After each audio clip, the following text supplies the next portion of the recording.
Olá, meus amados irmãos, graça e paz. Nós estamos dando início hoje a mais uma aula da Escola Bíblica Dominical da Igreja Presbiteriana de Campina Grande. Ora, nesse semestre nós estamos estudando o livro Santidade, sem a qual ninguém verá o Senhor, o livro do J.C. Ryle, que foi publicado pela editora Fiel.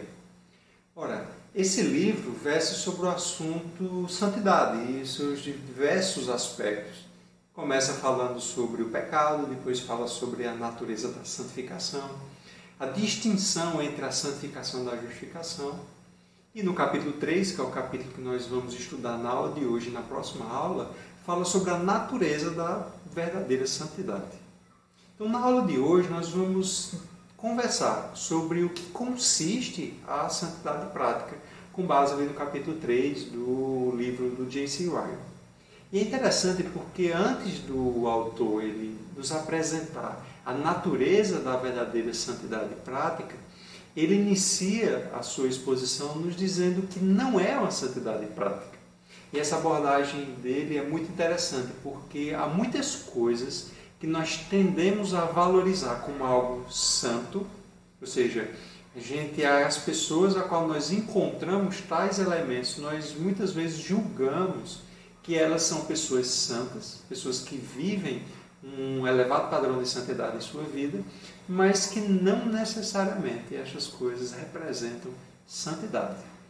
E o autor, então, ele levanta 7 aspectos em que não consiste a verdadeira santidade, antes de apresentar uma exposição sobre o que realmente é santidade à luz da palavra de Deus.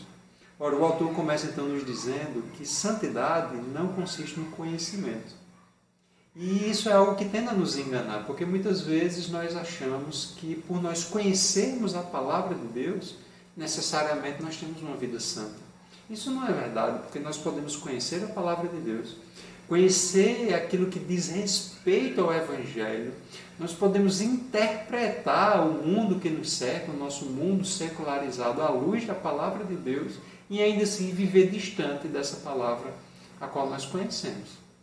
Então, conhecimento não é evidência de uma vida santa. Há muitas pessoas que conhecem, mas nós sabemos de exemplos de pessoas que conheciam muito a palavra de Deus, mas ainda assim viveram uma vida distante dos caminhos do Senhor.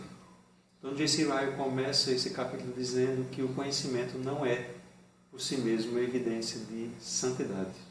Ele também nos diz que santidade não se trata de profissão de fé. Ora, na nossa igreja, a Igreja Presbiteriana do Brasil e as demais igrejas presbiterianas ao redor do mundo, nós nos tornamos membros da igreja visível do Senhor quando nós fazemos pública a profissão de fé. Quando nós, diante da igreja, nós testemunhamos que nós cremos nas verdades reveladas na palavra de Deus. Mas isso não é evidência de santidade. Porque nós podemos fazer uma profissão de fé falsa. Nós podemos ser crentes meramente nominais. Quando a gente olha para a palavra do Senhor, a Bíblia diz, lá em Mateus capítulo 7, que muitos naquele dia hão de dizer: Senhor, Senhor, nós não profetizamos em Teu nome, e em Teu nome não expulsamos demônios, em Teu nome não fizemos muitos milagres. Pessoas que faziam coisas em nome do Senhor Jesus Cristo. E o Senhor Jesus Cristo também nos diz nessa passagem que nem todo que me diz Senhor, Senhor entrará no reino dos céus. Agora a gente conhece o exemplo de Judas. Judas tinha uma profissão de fé, andou com o Senhor Jesus Cristo durante o seu ministério terreno, não obstante o abandonou no fim da sua vida. Porque a mera profissão de fé, ou seja, falar em nome do Senhor Jesus Cristo, simplesmente dizer que crê no Senhor Jesus Cristo sem de fato crer no coração, não é evidência de santidade. J.C. Ryle também comenta que santidade não se trata de realizar muitas coisas. Olha essa passagem que eu citei aqui para vocês, Mateus capítulo 7, não somente aquelas pessoas que estavam fazendo algo em nome de Cristo, mas eles estavam fazendo muitas coisas em nome de Cristo. Eles estavam profetizando, expulsando demônios e fazendo milagres. Mas isso não era evidência de salvação. Cristo diz a eles que naquele dia Ele haverá de dizer a tais pessoas: apartai-vos de mim, todos vós que praticais iniquidade. Porque eles faziam muitas coisas, mas não tinham uma vida realmente de santidade. Então, fazer muitas coisas, estar envolvido com muitas atividades numa igreja, por exemplo, não é evidência de santidade. J.C. Ryle também comenta que zelo por questões religiosas não significa santidade. Você pode ser alguém, por exemplo, que valoriza muito aspectos da vida cristã, talvez o culto ao Senhor, o zelo com as questões da igreja, mas em casa ou na sua vida privada tem uma vida de distanciamento do Senhor, uma vida que lhe falta oração, leitura da palavra, ou lhe falta o desejo sincero e genuíno de viver para a glória de Deus. Quando a gente olha, por exemplo, o livro do profeta Isaías, ali no capítulo 1, Deus manda uma advertência muito séria à nação de Judá, por meio do profeta Isaías, dizendo assim: não continueis mais a trazer as vossas ofertas, que são vãs. O incenso para mim é abominação. As luas novas, os sábados e a convocação das assembleias. Eu não posso suportar a iniquidade associada a juntamento solene. Ora, em Isaías capítulo 1, Deus está dizendo que o povo de Judá, eles traziam ofertas, eles traziam incensos e eles tinham assembleias solenes, mas eles associavam isso à iniquidade, demonstrando, portanto, que zelo por questões religiosas não é a mesma coisa que uma vida santa. Ora, J.C. Ryle também comenta que moralidade ou respeitabilidade também não é evidência de santidade. Você pode ser alguém como o jovem rico, que diz o jovem rico que ele, desde a mais tenra idade, observava os 10 mandamentos. Mas não obstante, ele observava os 10 mandamentos, mas quando Cristo disse, siga-me, ele não seguiu. Ele não seguiu após o bendito Salvador que estava o convidando naquele momento. Quando a gente fala de respeitabilidade, a gente tem o exemplo dos fariseus. Eles eram respeitados na sociedade judaica. Eles tinham uma moralidade externa, a qual os homens a louvavam, mas eles tinham uma vida interior como um sepulcro caiado. O seu interior era podre. Ele era um interior que não era santo. Apenas a aparência externa, aquilo que as pessoas viam, era como um sepulcro que foi pintado com tinta. Então, o que as pessoas viam parecia santidade, mas interiormente não era santidade. Por isso que o autor diz que moralidade ou respeitabilidade também não é evidência de santidade. Ele também comenta que sentir prazer em ouvir pregadores ou também andar na companhia de pessoas piedosas não é evidência de santidade. Porque nós possamos estar domingo a domingo escutando a palavra do Senhor, convivendo com as pessoas mais santas que nós temos a oportunidade de conviver, pessoas que amam o Senhor genuinamente e ainda assim não seguir o exemplo delas. Ora, a gente tem um exemplo do apóstolo Paulo, quando ele diz assim: sede meus imitadores como eu sou de Cristo. O apóstolo Paulo, ele era um homem santo, mas as pessoas que andavam com ele precisavam imitar os seus passos, porque simplesmente andar com ele não significava que eles absorveriam a santidade que o apóstolo Paulo tinha por imitar o exemplo do Senhor Jesus Cristo. Então, simplesmente andar com o apóstolo Paulo, andar com o apóstolo Pedro, como o próprio Judas andou com o próprio Senhor Jesus Cristo, não é evidência de que essas pessoas são santas como as companhias que elas possuem na igreja e no seu convívio o são. Agora, a gente conhece muitas histórias de filhos que tiveram pais extremamente piedosos, mas abandonaram o Senhor. Nós conhecemos exemplos de pessoas dentro da nossa igreja que escutaram a palavra do Senhor por anos e abandonaram o Senhor, porque essas coisas não são suficientes para testificar que nós somos santos. Ora, depois de falar o que não é a santidade prática, o J.C. Ryle então comenta 12 aspectos do que verdadeiramente é a santidade. Como nós não temos tempo na aula de hoje de abordar os 12 aspectos que o J.C. Ryle traz, eu vou tomar a liberdade de abordar 4, que foram os 4 aspectos que eu julguei serem os mais gerais, ou seja, aqueles que têm implicações maiores na nossa vida, ao invés de abordar os mais específicos, porque quando nós atendemos aos 4 princípios gerais que o J.C. Ryle apresenta, os aspectos específicos da santidade, elas acabarão sendo conduzidas a contento na nossa própria vida.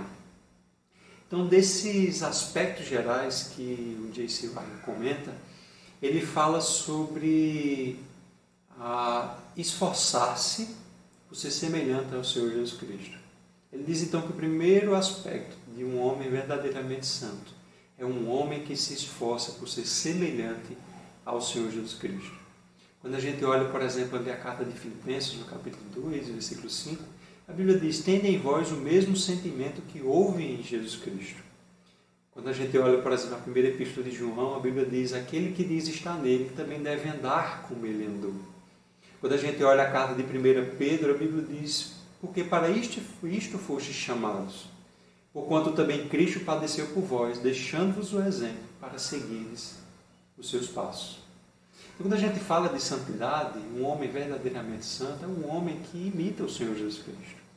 Já citei aqui para vocês a passagem que o apóstolo Paulo diz: sede meus imitadores, como eu sou de Cristo.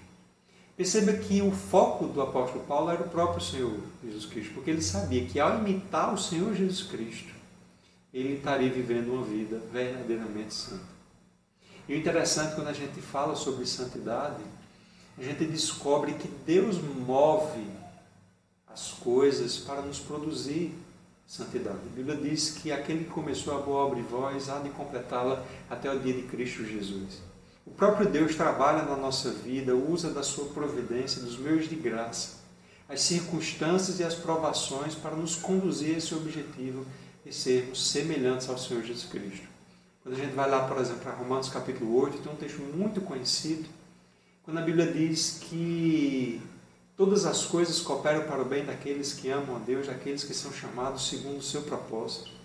E é uma passagem assim, muito querida de todos nós, certamente, que conhecemos a palavra do Senhor. Mas o interessante é que essa passagem nem sempre ela é compreendida dentro do seu contexto, porque a Bíblia diz que todas as coisas cooperam para o bem daqueles que amam a Deus, daqueles que são chamados segundo o seu propósito, mas a grande questão é: e o que é cooperar para o nosso bem? Quando a gente olha o versículo subsequente, o versículo 29, a gente obtém a resposta. O apóstolo Paulo continua dizendo: porque os que antes conheceu também os predestinou para serem conformes à imagem de seu Filho, a fim de que ele seja o primogênito entre muitos irmãos. Eu poderia dizer que isso aqui é o propósito de Deus, em fazer com que todas as coisas cooperem para o nosso bem. Porque o bem a que o apóstolo Paulo se refere é nos fazer conforme a imagem de seu Filho. Porque esse é o verdadeiro bem que Deus pode fazer para a nossa vida. Ou seja, nos amoldar à semelhança do Senhor Jesus Cristo. Porque quando nós estivermos moldados conforme a semelhança do Senhor Jesus Cristo, seguindo os seus passos, tendo nele a referência de santidade, obedecendo os seus mandamentos, nós teremos uma vida que agrada ao Senhor e não existe nada melhor para a nossa vida do que viver na dependência do Senhor. Por isso que o apóstolo Paulo diz assim: todas as coisas cooperam para o bem daqueles que amam a Deus, daqueles que são chamados segundo o seu propósito. Porque todas estas coisas visam nos conformar à imagem de seu Filho. Então esse é o primeiro aspecto que o J.C. Ryle fala sobre em que consiste a santidade prática. Ele continua também dizendo que a santidade é o hábito de ter a mente de Deus à medida que tomamos conhecimento de sua mente descrita nas Escrituras. Eu vou repetir. Santidade é o hábito de ter a mente de Deus à medida que tomamos conhecimento de sua mente descrita nas Escrituras, que é a palavra de Deus. Ora, quando a gente fala de ter a mente de Deus, significa amar o que Deus ama e abominar o que Deus abomina. Ora, não somente eu desejo ter uma vida santa, mas eu encontro na palavra de Deus, que expressa a mentalidade de Deus, aquilo ao qual eu devo amar e aquilo o que eu devo abominar, assim como Deus abomina. Ora, é interessante que, para que a gente tenha essa mente de Deus, evidentemente que nós precisamos conhecer a palavra de Deus. E não existe a possibilidade de nós nos amoldarmos à vontade do Senhor sem que a gente conheça a verdade que nos foi revelada. Quando a gente lê, por exemplo, Hebreus capítulo 5, A Bíblia diz que o que se alimenta de leite, ele faz ali uma referência a leite como um alimento espiritual, mas um alimento espiritual daquele que ainda está novo na fé, aquele que ainda não recorreu ao alimento sólido, mas aquele que ainda está inexperiente na palavra. Ele diz que ele se alimenta de leite, no contexto de Hebreus capítulo 5. Então ele diz: ora, qualquer que se alimenta de leite é inexperiente na palavra da justiça, pois é criança. Mas o alimento sólido é para os adultos, os que têm pela prática as faculdades exercitadas para discernir tanto o bem quanto o mal. A Bíblia diz que aqueles que se alimentam de alimento sólido, o verdadeiro alimento sólido consiste na palavra de Deus, na integralidade da palavra de Deus. Então, aqueles que se alimentam desse alimento sólido, eles têm pela prática as faculdades exercitadas, ou seja, a sua mente exercitada para discernir tanto o bem quanto o mal. Em outras palavras, é aquilo que o J.C. Ryle está dizendo. Quando nós nos exercitamos na palavra de Deus, nós passamos a ter a nossa mente conforme a mente de Deus, a ponto de que nós possamos discernir o bem, a qual nós devemos amar, e o mal, a qual nós devemos abominar.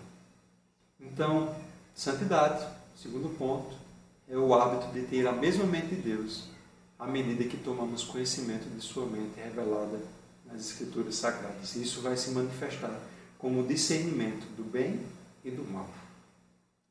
Ele ainda continua falando que um homem santo será caracterizado pelo seu temor a Deus. Esse é o terceiro aspecto geral sobre o que consiste a verdadeira santidade. Olha, é interessante quando a gente fala sobre temor a Deus, porque muitas vezes nós não entendemos o que significa o verdadeiro temor ao Senhor. Temor a Deus não significa medo do Senhor, não significa nós nos relacionarmos com Deus como quem se relaciona com uma divindade a qual nós não temos relacionamento, a qual nós não chamamos de Pai.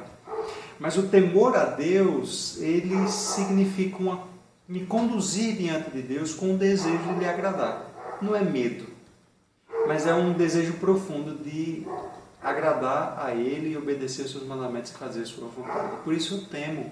O que eu temo é desobedecer, o que eu temo é não agradar, o que eu temo é não fazer a sua vontade.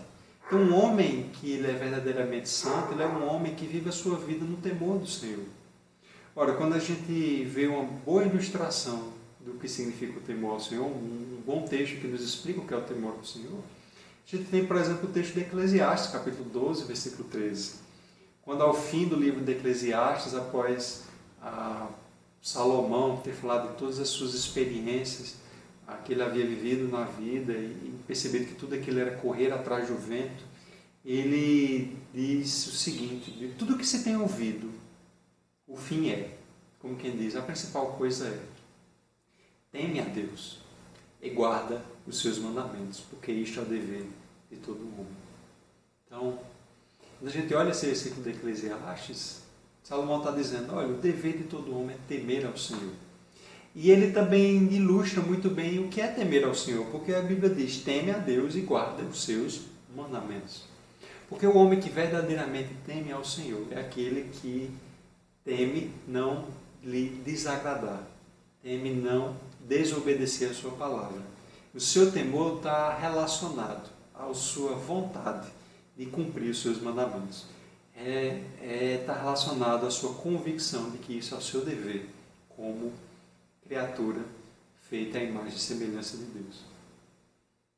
E para a gente concluir, o quarto ponto geral que o J.C. Ryle apresenta sobre em que consiste a verdadeira santidade prática, ele diz: um homem santo se caracterizará por uma mentalidade espiritual. Ora, quando a gente fala sobre mentalidade espiritual, porque um homem verdadeiramente santo, ele é um homem que vive a sua vida para algo além de si mesmo. Ele não vive apenas para as coisas dessa terra. A Bíblia, inclusive, diz, o apóstolo Paulo fala, que o homem cuja esperança se limita apenas às coisas dessa terra é o mais infeliz de todos os homens. Porque a nossa esperança não diz respeito a essa pátria terrena, mas nós aspiramos ou almejamos uma pátria celestial. Então, um homem santo, ele é um homem que tem essa mentalidade espiritual, que pensa nas coisas eternas, naquilo que não é meramente material.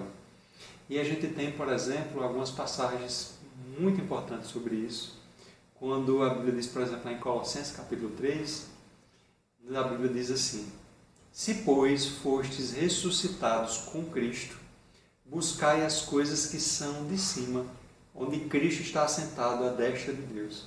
Pensai nas coisas que são de cima e não nas que são aqui da terra, porque morrestes e a vossa vida está escondida com Cristo em Deus.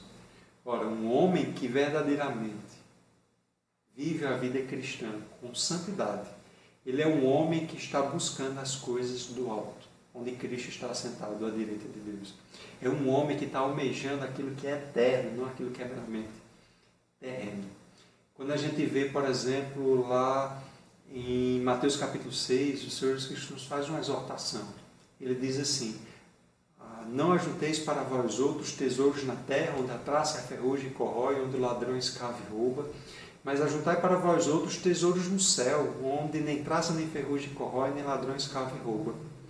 Mateus capítulo 6, o Senhor Jesus Cristo diz onde é que deve estar o nosso tesouro, onde, pelo que nós almejamos e pelo que nós vivemos, e aquilo que nós juntamos não deve ser nessa terra, deve ser no céu, onde Cristo está assentado à direita de Deus. É lá que nós focamos os nossos sentimentos, é lá que nós focamos aquilo que conduz a nossa vida. É esperando o dia que nós estaremos com Deus por toda a eternidade. Quando o apóstolo Paulo foi bem dizer a Deus no capítulo 1 da carta aos Efésios, ele diz assim: bendito seja o Deus e Pai do nosso Senhor Jesus Cristo, qual nos abençoou com toda sorte de bênçãos espirituais nas regiões celestiais. Interessante que quando ele vai bendizer ao Senhor, ele não bendiz pelas coisas que Deus havia dado a ele nessa terra, porque o apóstolo Paulo era um homem de mentalidade espiritual. O que ele bendiz a Deus é pelas coisas que ele havia dado, que são espirituais. Diz o texto: nos abençoou com toda sorte de bênçãos espirituais nas regiões celestiais em Cristo.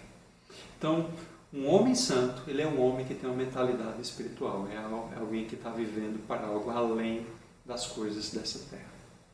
Então, para a gente concluir nossa aula de hoje, eu vou resumir esses 4 aspectos gerais que o J.C. Ryle apresenta sobre a verdadeira santidade. A primeira delas, um homem santo se esforçará por ser semelhante ao Senhor Jesus Cristo. Segunda, a santidade é o hábito de ter a mente de Deus à medida que tomamos conhecimento de sua mente, descrita nas Escrituras. Terceiro, o homem santo será caracterizado pelo temor a Deus. E quarto e último, um homem santo se caracterizará por uma mentalidade espiritual. Eu queria terminar essa aula lhe perguntando: esses 4 elementos fazem parte da sua vida? Caracteriza a sua vida? Você é um homem que se esforça por ser semelhante ao Senhor Jesus Cristo? Você busca ter a mente de Deus a partir da revelação que Ele nos trouxe na palavra? Você teme a Deus e deseja lhe agradar, cumprir os seus mandamentos? E você é alguém que era caracterizado por uma mentalidade espiritual, alguém que está buscando aquilo que é eterno, não meramente aquilo que é terreno. Você é santo? Essa é a pergunta que a gente precisa fazer. Eu sou santo? Se esse é o nosso desejo, viver uma santidade diante do Senhor, o J.C. Ryle nos exorta que nós devemos almejar essas 4 coisas que haverá de nos caracterizar como pessoas que verdadeiramente foram transformadas pelo Senhor e vivem uma vida de piedade e de obediência a Ele.